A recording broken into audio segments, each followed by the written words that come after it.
Before social media put direct anonymous communication in everybody's pockets, men looking for sex with men had a much harder time of it.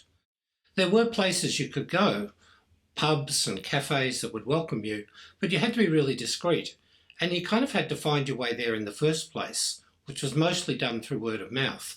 There were no ads in the newspapers, for example. And so where it was that people went, or men went, to meet other men, were places that came to be known as beats, which is actually an Australian word. Beats were places where men could plausibly hang around, waiting for somebody else to come along who might be interested in having sex. They had to be sort of public and sort of private, which made them an interesting kind of place to think about. In Melbourne, we know of beats as early as the 1860s. There was one on the corner of Lonsdale and Swanston Street. And in the 1870s, the Carlton Gardens and Star Alley in the CBD are both known to have provided places for men to meet other men. In the post-World War II period, the opportunities expanded.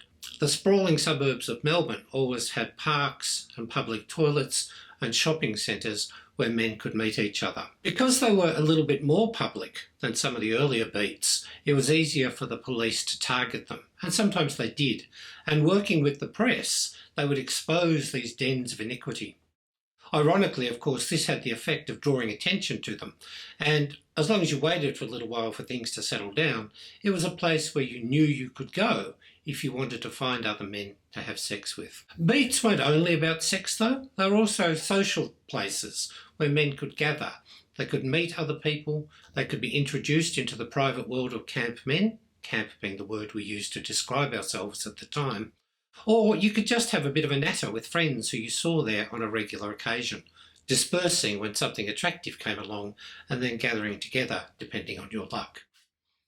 In Melbourne, we're lucky to have a map that was produced by, we think, Society 5, the first gay rights organisation.